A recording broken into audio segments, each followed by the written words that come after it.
مہینہ تو خوب درود پاک پڑھنے کا مہینہ ہے، اور پہلی تاریخ سے 12 ربیع الاول تک روزانہ یہ والا درود پاک 1000 بار پڑھ لیں، خوب برکتیں لوٹے۔ اللہ کرے اس بار ربیع الاول میں ہم پر بھی کرم ہو جائے۔ اعلیٰ حضرت کہتے ہیں کہ اے ماہ نو، کہتے ہیں پہلی رات کے چاند کو، بہت خوبصورت ہوتا ہے نا، ہلال کی طرح، کرسنٹ جس کو کہتے ہیں، اور آسمان جو بہت پرانا ہے، بوڑھا آسمان ہے، پہلی رات کا جب چاند ہوتا ہے نا تو آسمان بہت خوش نظر آتا ہے، پھولتا ہے۔ تو اعلیٰ حضرت نے آسمان سے عشق کی زبان میں بات کی ہے کہ ٹھیک ہے بوڑھے آسمان، تیرے پاس پہلی رات کا چاند ہے، مگر سن، ہمارا دل بھی نبی پاک کے مبارک انگوٹھے کے ناخن کا شیدائی ہے۔ اب یہ عشق والی بات دیکھیں کہ جب پیر کے ناخن کو جب کاٹیں گے نا تو اس ناخن کا جو شیپ ہے وہ پہلی رات کے چاند کی طرح بن جائے گا۔ اب تخیل دیکھیں، امیجینیشن دیکھیں، پیارے آقا کے قدموں کے مبارک انگوٹھے کے ناخن کا شیدائی ہے میرا دل، ناخن ہے نہیں، صرف محبت کرتا ہوں اس سے۔ تو اتنا بھی مہ نو پہ نہ اے چرخ کوہن پھول، اے بوڑھے آسمان اتنا مت پھول جا، کیوں؟ دل اپنا بھی شیدائی ہے اس ناخن پاکا، اتنا بھی مہ نو پہ نہ اے چرخ کوہن پھول۔ جابر بن سمورہ رضی اللہ عنہ فرماتے ہیں ایک مرتبہ چاندنی رات تھی، کہتے چاندنی رات تھی اور میں نے اس رات کو نبی پاک علیہ السلام کو دیکھا۔ میں کبھی چاند کی طرف دیکھتا، کبھی میں آقا علیہ السلام کے چہرے انور کی دیکھتا، پھر میں چاند کو دیکھتا، پھر میں آقا کو دیکھتا، پھر چاند کو دیکھتا، پھر آقا کو دیکھتا، اور واللہ میں نے یہ جان لیا کہ میرے آقا کا چہرہ چاند سے بھی زیادہ خوبصورت ہے۔ ایسا تجھے خالق نے طرح دار بنایا، یوسف کو تیرا طالب دیدار بنایا۔ یہ جو چاند، یہ سورج، یہ سب ہے نا، یہ صدقہ ہے میرے آقا کا۔ اعلیٰ حضرت لکھتے ہیں یہ جو مہر و ماں پہ ہے اطلاق آتا نور کا ہے، ان کو جو نور کہا جاتا ہے نا، مہر اور ماں کو، چاند سورج کو، سنو یہ جو مہر و ماں پہ ہے اطلاق آتا نور کا، آقا بھیک تیرے نام کی ہے استعارہ نور کا۔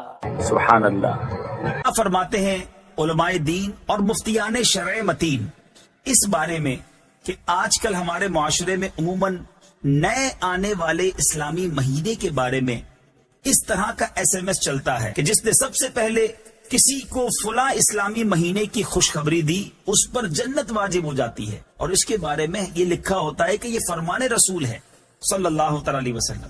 سوال یہ ہے کیا اس طرح کرنے سے جنت واجب ہو جاتی ہے؟ اور اس طرح کے SMS کرنا کیسا ہے؟ نا انٹرسٹنگ کوسچن، اور واقعی آپ کو بھی ہو سکتا ہے اس طرح کے میسجز آتے ہوں۔ آئیے اس کا جواب دارالافتاء اہل سنت سے کیا جاری ہوا ہے سنیے۔ کسی بھی اسلامی مہینے کے بارے میں اس طرح کی روایت نظر سے نہیں گزری۔ کسی بھی بات کو حضور اکرم صلی اللہ تعالی علیہ وسلم کی طرف اس وقت تک منسوب نہ کیا جائے جب تک اس بات کا یقینی طور پر علم نہ ہو، کیونکہ حضور اکرم صلی اللہ تعالی علیہ وسلم کی طرف جھوٹی بات منسوب کرنا حرام ہے، اور حدیث پاک میں اس پر جہنم کی وعید آئی ہے۔ چنانچہ نبی پاک علیہ الصلوۃ والسلام نے فرمایا جس نے مجھ پر جان بوجھ کر جھوٹ باندھا وہ اپنا ٹھکانہ جہنم میں بنا لے۔ یاد رہے جس بات کے بارے میں یقینی طور پر معلوم نہ ہو، صرف عوام سے سنی ہو، تو اس کی تصدیق کروائے بغیر آگے نہیں کرنا چاہیے، کیونکہ حدیث پاک میں ایسے شخص کو جھوٹا کہا گیا۔ ابو داؤد شریف کی حدیث میں ہے انسان کے جھوٹا ہونے کو یہی کافی ہے کہ ہر سنی سنائی بات بیان کر دے، لہذا ایسے SMS سے بچنا بہت ضروری ہے۔ حضرت سیدنا شیخ ابو الحسن انطاکی رحمت اللہ تعالی علیہ کے پاس ایک بار بہت سے مہمان آ گئے۔ اچھا، اب جب مہمان آ گئے تو کھانے میں کچھ روٹیاں کم تھیں۔ یہاں ایک بات اور بھی عرض کرتا چلوں کہ کسی کے یہاں مہمان بنے تو ضرور بنے، لیکن جس نے بلایا ہو، مہمان کو دعوت دی ہو، اسی کو جانا چاہیے۔ بعض اوقات ایک کے ساتھ بہت سارے لوگ چلے جاتے ہیں اور اس سے میزبان کو ڈیفیکلٹی ہوتی ہے۔ اچھا، اب لوگ زیادہ پہنچ گئے، کھانا کم تھا، تو حضرت شیخ ابو الحسن انطاکی رحمت اللہ تعالیٰ نے کیا کیا، دسترخوان لگایا اور اس دسترخوان پر روٹیوں کے ٹکڑے کر کر سجا دیے، رکھ دیے۔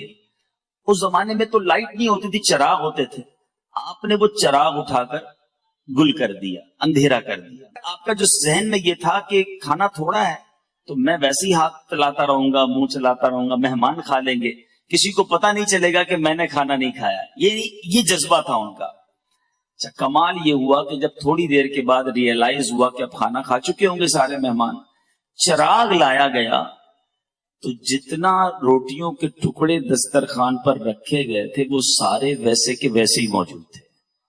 یعنی ایچ اینڈ ایوری بڈی، جتنے لوگ تھے سب نے یہ ذہن بنایا کہ کھانا تھوڑا ہے، بندے زیادہ ہیں، میں رک جاتا ہوں میرا بھائی کھا لے، میں ہاتھ روک لیتا ہوں کسی اور کا پیٹ بھر جائے۔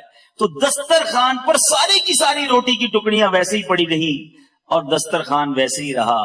اے میرے پیچھے اسلامی بھائیوں، یہ مائنڈ سیٹ تھا ہمارے بزرگوں کا کہ میں پیچھے رہ جاؤں، بھائی آگے بڑھ جائے، مجھے نہ ملے میرے بھائی کو مل جائے۔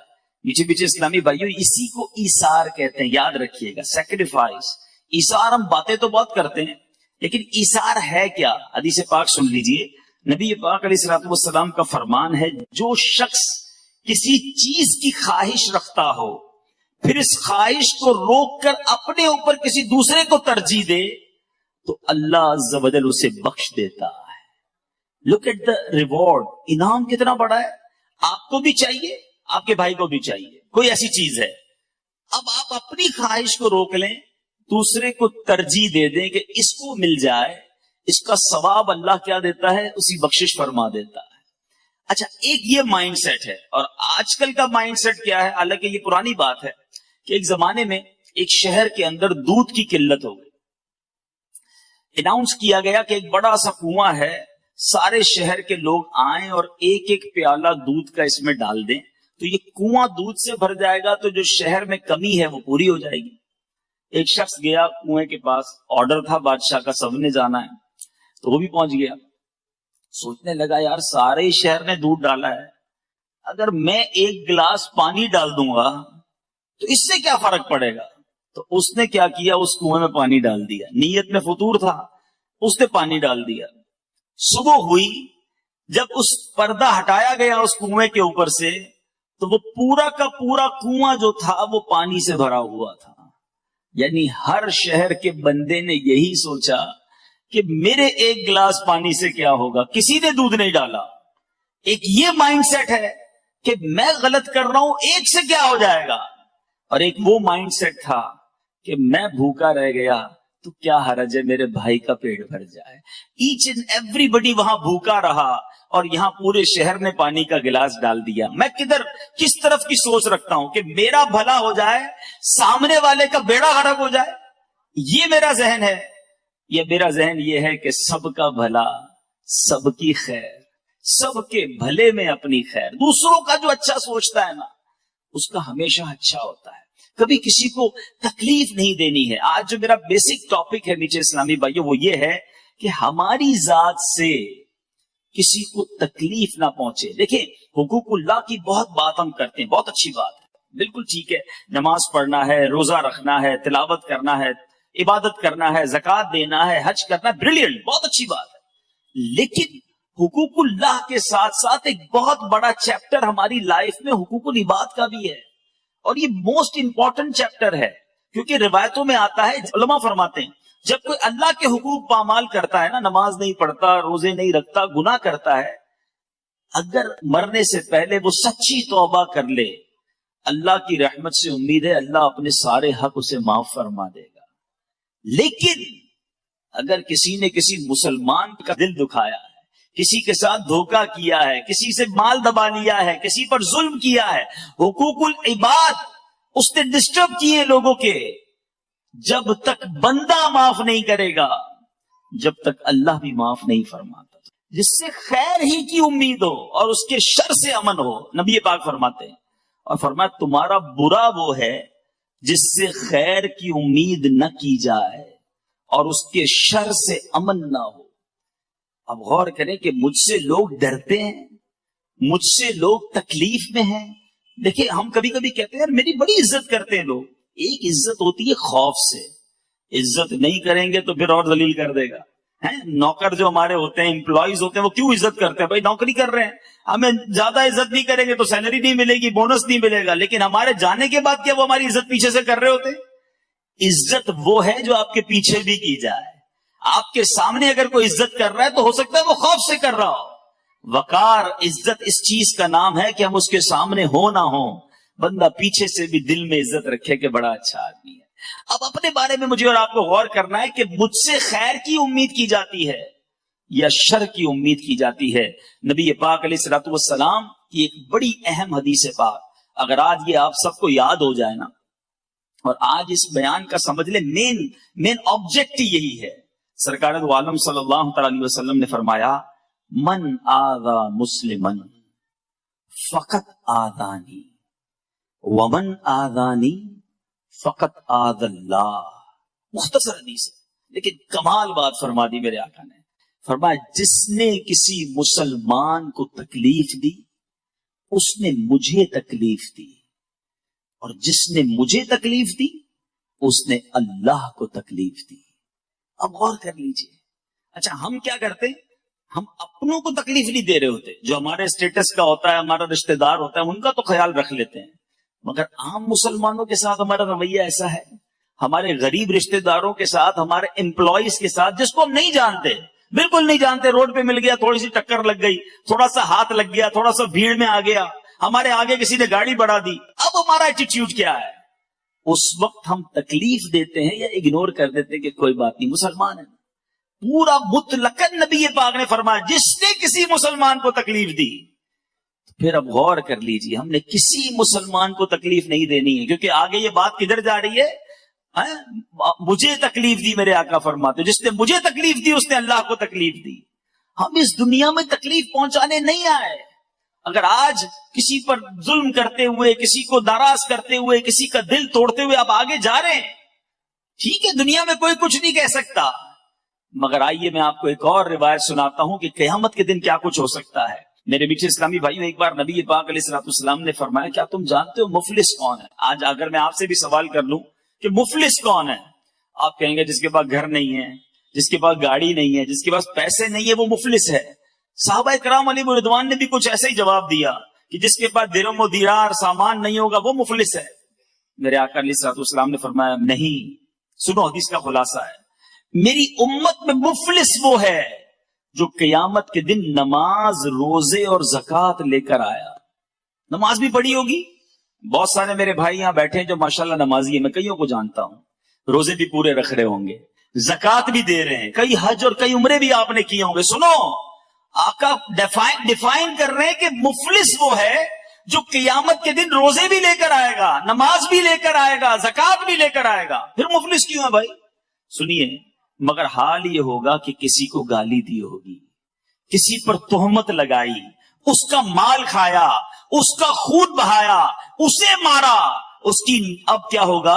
اب اس کی نیکیوں میں سے مظلوم کو نیکیاں دینی جائیں گی، اور پھر کچھ اس مظلوم کو، پھر اس مظلوم کو، پھر جس کے ذمے جو حقوق تھے جب یہ دیتا جائے گا نیکیاں ختم ہو جائیں گی، مظلوم زیادہ ہوں گے، تو اب مظلوموں کے گناہ اس کے سر پر ڈالے جائیں گے اور پھر اس شخص کو آگ میں پھینک دیا جائے گا. یعنی اس کے اپنے گناہ نہیں ہوں گے، بظاہر اس کے پاس نیکیاں ہوں گی، لیکن چونکہ اس نے دل آزاریاں، ظلم اور لوگوں کے حقوق تلف کیے ہوں گے، قیامت کے دن یہ سب دینا پڑ جائے گا. میٹھے میٹھے اسلامی بھائیوں، خدا را اس بات کو ریئلائز کیجئے. اچھا اب میں چند ایگزامپلز دوں گا، کیونکہ جب بیان اس طرح کرتا ہوں تو بعض اوقات ذہن میں خیال آتا ہے یار یہ بات تو بالکل ٹھیک کر رہے ہیں، کسی کو تکلیف نہیں دینی چاہیے، لیکن میں تو کسی کو تکلیف نہیں دیتا. ہم بعض اوقات یہ سمجھ رہے ہوتے کہ میں تو کسی کو تکلیف نہیں دیتا، میں تو بڑا اچھا انسان ہوں. تو اب میں چند ایگزامپلز اپنے بیان میں دوں گا، غور سے سنیں گے کہ کیا کہیں اس انداز سے تو میں تکلیف نہیں دیتا. یاد رکھیے، ہمارے معاشرے میں کسی کو گھور کر دیکھا جانا، غصے سے دیکھا جانا، یہ کوئی نارمل سی بات لگتی ہے کہ ٹھیک ہے تو نارمل ہے. سنیے، نبی پاک علیہ الصلوۃ والسلام نے فرمایا جو اپنے بھائی کی طرف ڈرانے والی نظروں سے گھورے، اللہ تعالیٰ اسے قیامت کے دن ڈرائے گا. ہیں آج گھورتے ہیں آج، یعنی آنکھوں سے بھی تکلیف نہیں پہنچانی، ہاتھ تو بڑی دور کی بات ہے، زبان تو دور کی بات ہے، کسی کو اس نظروں سے نہ دیکھو جس سے وہ سہم جائے، جس سے وہ ڈر جائے، جس سے وہ خوف زدہ ہو جائے۔ میرے آقا علیہ الصلوۃ والسلام نے ایک جگہ پر ارشاد فرمایا، مسلمان کے لیے جائز نہیں کہ دوسرے مسلمان کی طرف آنکھ سے اس طرح اشارہ کرے جس سے اسے تکلیف پہنچے۔ کونین کے والی صلی اللہ تعالی علیہ وسلم ایک بار نہیں، آپ کی سیرت اٹھا کر دیکھو، کئی بار اعلان فرمایا، اگر کسی کا مجھ پر کوئی حق آتا ہے تو مجھ سے لے لو، اگر آپ ایسے کسی کا میں نے اگر دل دکھایا ہے تو آ کر مجھ سے بدلہ لے لو۔ ایک بار نبی پاک علیہ الصلوۃ والسلام صفے درست کر رہے ہیں، صحابہ کرام موجود ہیں، آپ نے اپنی ڈنڈی سے اپنی عصا مبارک سے کسی صحابی کو تھوڑا سا پیچھے کیا، صف درست نہیں تھی۔ نبی پاک نے جب اعلان کیا کہ تم میں سے کسی کا حق آتا ہے تو مجھ سے لے لو، وہ صحابی کھڑے ہو گئے، کہتے یا رسول اللہ میں نے آپ سے بدلہ لینا ہے، آپ نے میرے پیٹ میں چھڑی ماری تھی، میرے پیٹ میں اپنی ڈنڈی سے اپنے عصا سے مجھے پیچھے کیا تھا، مجھے تکلیف ہوئی۔ صحابہ لرز گئے کہ یہ کیا کہہ رہے ہیں، نبی پاک سے بدلہ لیں گے؟ پیارے آقا علیہ الصلوۃ والسلام نے فرمایا آ جاؤ مجھ سے بدلہ لے لو۔ نبی پاک کے قریب پہنچے، کہ حضور جب آپ نے اپنا عصا میرے پیٹ پہ لگایا تھا نا، میرا پیٹ ننگا تھا، میرے پیٹ پہ کرتا نہیں تھا، آپ نے اس وقت کرتا پہنا ہوا ہے، آپ بھی کرتا اوپر کیجئے۔ صحابہ اور لرز گئے، یہ کیا کرنا چاہ رہے ہیں؟ نبی پاک نے اپنا کرتا بھی اوپر کر دیا۔ تاریخ نے ایسا منظر دیکھا ہوگا کہ آقا اپنے غلاموں کو کہہ رہا ہے کہ جس کو مجھ سے بدلہ لینا ہے لے لو، اور اپنا کرتا اوپر کر دیا۔ مگر دیکھو اس صحابی کا کمال، دوڑتے ہوئے گئے اور نبی پاک کے جسم سے لپٹ گئے، میرے آقا کے جسم کو چومنے لگے اور کہنے لگے آقا بدلہ نہیں لینا تھا، میری تمنا تھی کہ ایک بار مرنے سے پہلے میرا جسم آپ کے جسم سے ٹچ ہو جائے، مجھے پتا ہے کہ میرے جسم نے اگر آپ کے جسم کو چھو لیا تو پھر سے جہنم کی آگ نہیں جلائے گی۔ یہ ہے میرے آقا کی تعلیمات۔